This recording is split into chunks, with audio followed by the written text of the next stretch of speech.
杨紫要靠谱女人社爆了杨紫的新剧《陈欢记》官宣定档央视了，我是比较看好这部剧的，相信它会成为杨紫现代剧里的经典爆剧。第一，老中青三代演员都算得上有演技，但最重要的是这部剧的原著小说是一书小说里很特别的一部，女主角麦陈欢是一个非常有质感的角色。我今年大概重温了40本一书的小说，老实讲重复度很高，很多小说真的今天看完明天就忘了剧情，有一种在看黄宗泽演的 TVB 剧的感觉。但《陈欢记》特别在哪里呢？那就是这本小说没把这重点放在都市男女关系的较量上，而放在了母女关系的对峙。我之前第一次读《陈欢记》的时候就有推荐我妹去读这本小说，因为书中麦陈欢和她母亲麦太太的关系走向很像我妹和她母亲的故事，其实或许像绝大部分东亚母女故事，麦陈欢走的是一条自我觉醒之路，从对母亲绝对的依恋到逐渐摆脱控制取悦自己。我们平常生活里大家总有一种误解，觉得牵绊住女性的是男人，当然男人也是一种牵绊，但我始终认为我们女性这一生最搞不定的关系是和自己母亲的关系。很多时候母亲觉得自己为孩子而活，可是作为女儿，可能我们每个人心里也有一种声音，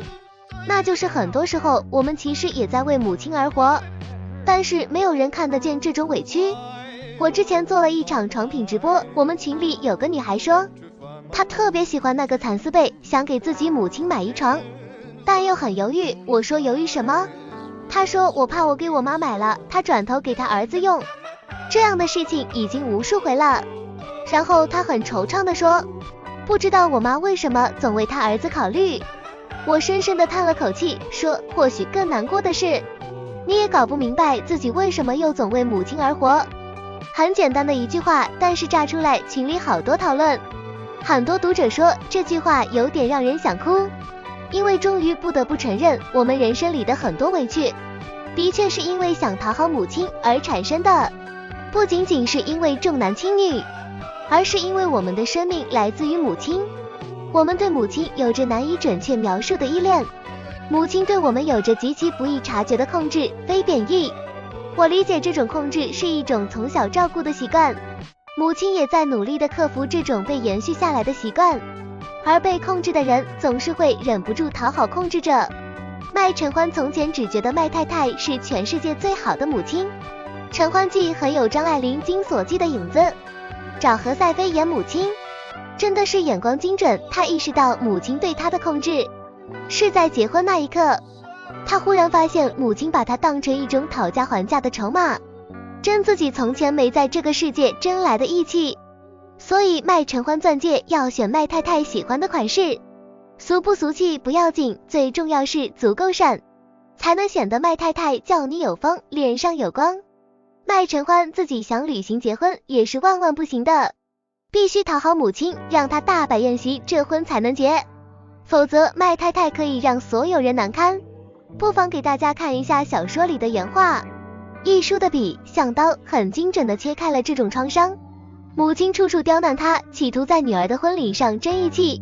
将自己多年来在婚姻生活里的委屈借此发泄到她身上。皆因这次大事过后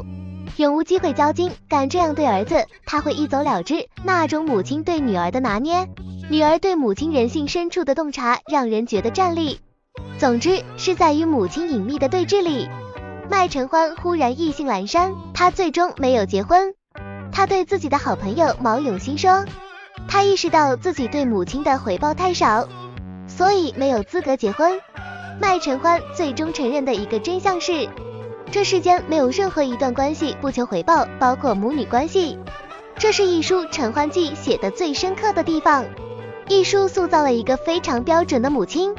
她对女儿的照顾无微不至。麦太太当然是爱女儿的，但是她对女儿的控制也是真实存在的。同样的，她做不到所谓的不求回报，总在有些时刻，